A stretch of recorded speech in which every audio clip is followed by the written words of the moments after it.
ఓం సమర్థ సద్గురు సాయినాథ్ మహారాజ్కి జై. ఓం సాయిరామ్. మన బాబా కుటుంబ సభ్యులందరికీ నమస్తే అండి.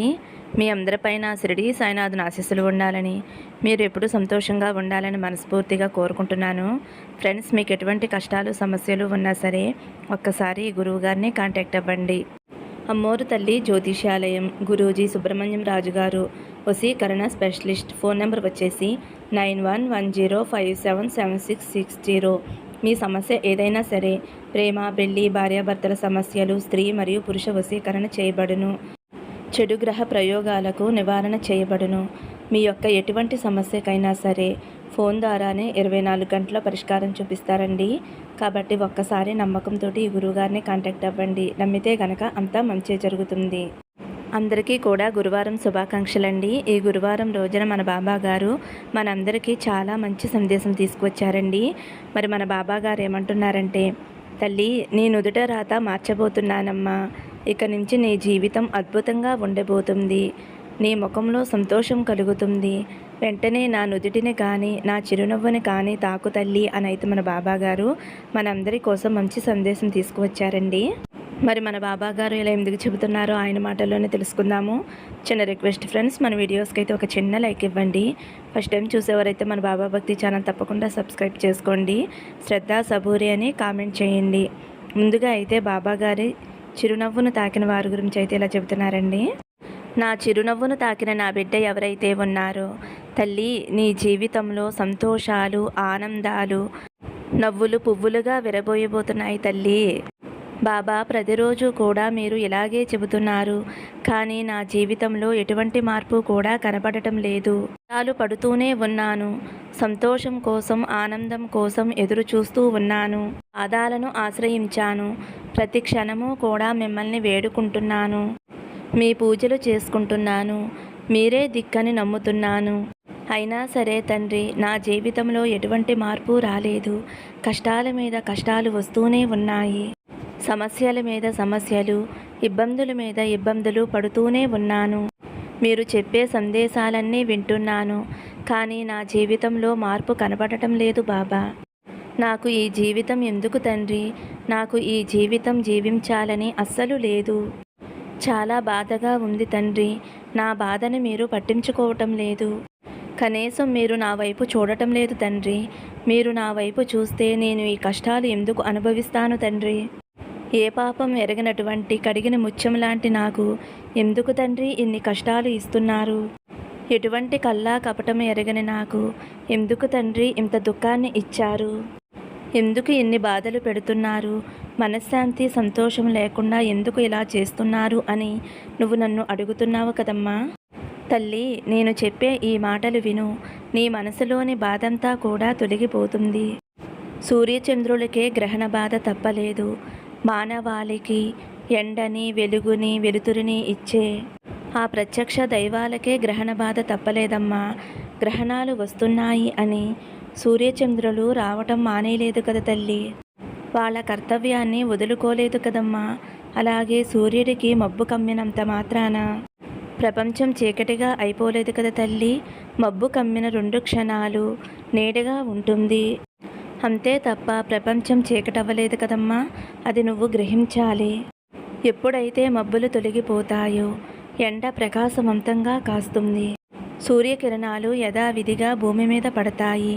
అలాంటప్పుడు నువ్వు కష్టాలు వచ్చాయి అని, ఇంకెందుకు నాకు ఈ జీవితం అని నువ్వు ఎంతగానో బాధపడుతున్నావు. ఇది ఎంతవరకు సమంజసం తల్లి?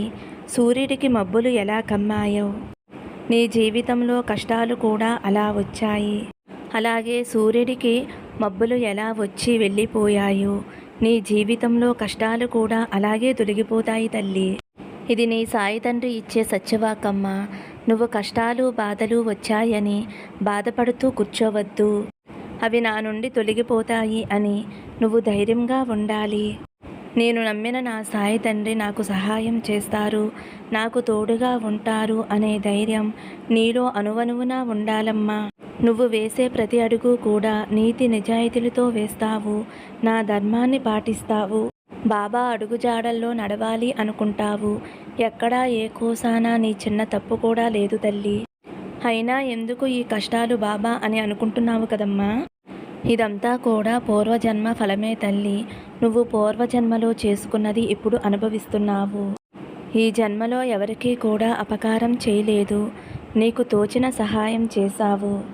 ఎవరినీ పన్నెత్తి మాట అనలేదు. ఎంతో ఓర్పుతో సహనంతో ఉంటావు. ఇంట్లో కుటుంబ సభ్యులని కూడా ఎంతో ప్రేమగా చూసుకుంటావు. అటువంటి నీకు కష్టాలు వచ్చినాయమ్మా. నాకు తెలుసు తల్లి. ఆ కష్టాలను తొలగించటానికే ఈ గురువారం రోజు నీ ముందుకు వచ్చానమ్మా. నీ పూర్వజన్మ కర్మఫలమంతా కూడా పూర్తయిపోయింది తల్లి. ఈ సమయం కోసమే నేను కూడా ఎదురు చూస్తున్నానమ్మా. నా బిడ్డకి సహాయం చెయ్యాలి. ఈ కష్టాల నుంచి గట్టెక్కించాలి. తన బాధ తొలగించి సంతోషాన్ని ఆనందాన్ని ఇవ్వాలి అని నేను 1000 కళ్ళతో ఎదురు చూస్తున్నాను తల్లి.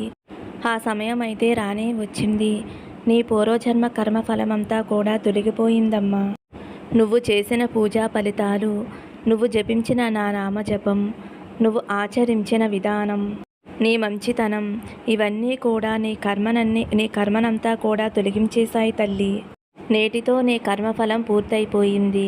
ఇక నుంచి నీ జీవితంలో ఆనందకాలం సంతోషకాలం వచ్చేసిందమ్మా. నిజమేనా బాబా అని సందేహపడుతున్నావు కదమ్మా. నీ బాబా తండ్రి ఎప్పుడూ కూడా అబద్ధం చెప్పడమ్మా. నీకు ఏదో ఒక రూపంలో కనిపిస్తాను. నువ్వు నన్ను గ్రహించుకో, నీకే అర్థమవుతుంది. అవును, నా బాబా తండ్రి నా వద్దకు వచ్చారు. నాకు సహాయం చేయటం కోసమే వచ్చారు. నేను బాబాని నమ్ముతున్నాను అని మనస్ఫూర్తిగా నన్ను నీ మనసులో తలుచుకో తల్లి. నీ నమ్మకాన్ని నేను ఒమ్ము కానివ్వనమ్మా. ఇప్పటి వరకు నువ్వు పడిన కష్టాలు మామూలువి కావు. ఈ కష్టాలు ఎవరికీ కూడా రాకూడదు. అటువంటి కష్టాలను నువ్వు అనుభవించావు. ఎంతో బాధని అనుభవించావు. నిన్ను చూస్తే నా గుండె తరుక్కుపోయింది తల్లి.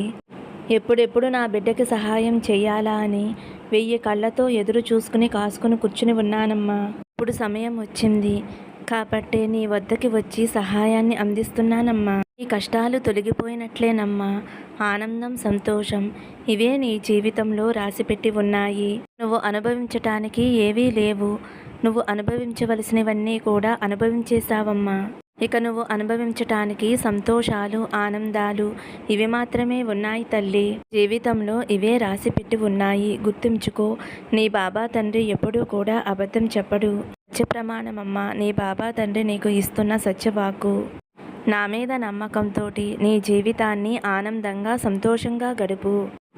నీ కుటుంబానికి ఎప్పుడూ నేను తోడుగా నీ పక్కనే ఉంటానమ్మా. బాబాగారు చిరునవ్వు తాకిన వారి గురించి అయితే మన బాబాగారు ఇలా చెబుతున్నారండి. ఇప్పుడైతే బాబాగారి నుదుటిని తాకిన వారి గురించి అయితే ఇలా అంటున్నారండి. ఇప్పటి నుంచి నీ తలరాత తిరగరాయబోతున్నాను. ఇప్పటి వరకు కూడా నువ్వు నా తలరాత బాగోలేదు, నా ప్రమేయం లేకుండానే నాకు అవమానాలు జరుగుతున్నాయి, అపనిందలు వేస్తున్నారు, అందరూ ఏకమయ్యి మాటలతో వేధిస్తున్నారు. ఈ మాటలు భరించలేకపోతున్నాను బాబా. ఏమిటి నాకు ఈ కష్టం? నాకు మనశ్శాంతి లేకుండా ఎందుకు చేస్తున్నావు బాబా అని అడుగుతున్నావు కదమ్మా. తల్లి, నువ్వు అనుకునేది నిజమేనమ్మా. నీ ప్రమేయం లేకుండానే నీకు అపనిందలు వచ్చి పడ్డాయి. ఇదంతా కూడా నువ్వు సంతోషంగా ఉండటం చూసి వారంతా చేస్తున్న కుట్ర తల్లి ఇది. నేను అంతా చూస్తూనే ఉన్నాను. వారికి అర్థం కావటం లేదు. నీ బాబా తండ్రి నీ వెనకాలే ఉన్నారు అనే సంగతి వారు తెలుసుకోలేకపోతున్నారు. నువ్వు ఏమాత్రమూ కూడా దిగులు పడవద్దు తల్లి. నీ విలువేంటో వారికి తెలిసేలా చేస్తాను. నీ వెనక నేను ఉన్నాను అని తెలియచేస్తాను. వారికి సరైన సమయంలో సరైన శిక్ష వేస్తానమ్మా. వారు నిన్ను ఎంత బాధ పెట్టారో వారు 10 బాధ అనుభవించేలా చేస్తాను తల్లి. ఎందుకంటే నువ్వు నా బిడ్డవి. నా బిడ్డలు బాధపడుతూ ఉంటే నేను చూస్తూ ఊరుకోనమ్మా. కానీ బాబా, మీరు ఉన్నారు అని నాకు తెలుసు.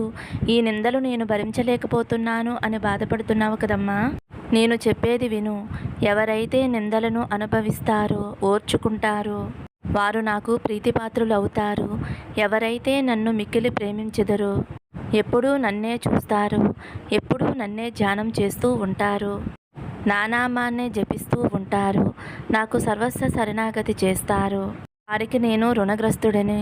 వారికి మోక్షం ఇచ్చి నేను రుణం తీర్చుకుంటాను. అయితే నా సన్నిధానానికి వస్తారో, ఎవరైతే నాకు అర్పించకుండా తినరో, నా గూర్చి దీక్షతో ఉంటారో వారిని ఎప్పుడూ కూడా నేను మరువను తల్లి. ఈ అమృతమైన మాటలని నువ్వు ప్రతిక్షణము కూడా గుర్తుంచుకో అమ్మా. నిందలు వేశారని, అవమానించారని బాధపడవద్దు. వాటిని ఓర్చుకో. ఓర్చుకుంటే వాటి ఫలితం ఎంత తియ్యగా ఉంటుందో నేను నీకు రుచి చూపిస్తాను తల్లి. ఎవరు చేసిన కర్మ వారు అనుభవించక తప్పదు. వారు ఇప్పుడు నీ జోలికి వచ్చి నిన్ను బాధ పెడుతున్నారు అంటే వారు చెడు కర్మ వారి చేతులారా తెచ్చుకుంటున్నారు. తప్పకుండా వారు శిక్ష అనుభవించే తీరుతారు. అది ఎప్పుడో కాదు, అతి త్వరలోనే అతి కఠినమైన శిక్ష వారు నీ కళ్ళ ముందే అనుభవిస్తారు తల్లి. నీ కళ్ళతో నువ్వే చూస్తావు. అప్పుడు నీ మనసుకి ఎంతో సంతోషం కలుగుతుంది.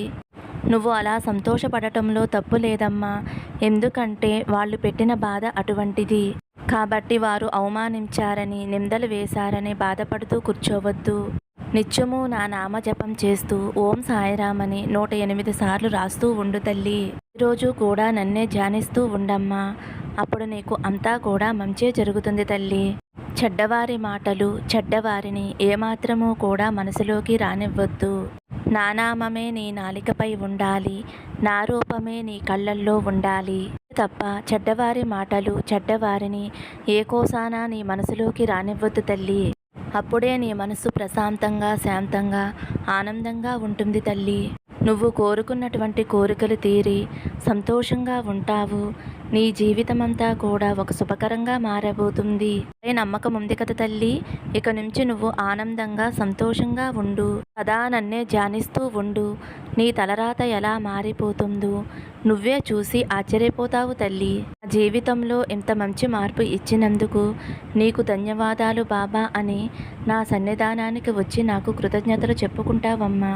ఆ రోజు త్వరలోనే రానుంది. నువ్వు అన్నీ వదిలేసి ధైర్యంగా, సంతోషంగా ఉండమ్మా. ఫ్రెండ్స్, ఈరోజైతే మన బాబా గారు నుదుటి తాకిన వారి గురించి, చిరునవ్వు తాకిన వారి గురించి మంచి సందేశం అందించారండి. ఈ సందేశం నచ్చితే ఒక చిన్న లైక్ ఇవ్వండి. శ్రద్ధ సబూరి అని కామెంట్ చేయండి. సర్వే జన సుఖినో భవంతు. సమస్తం సద్గురు సాయినాథార్పణమస్తు. శుభం భవతు. జై సాయిరామ్.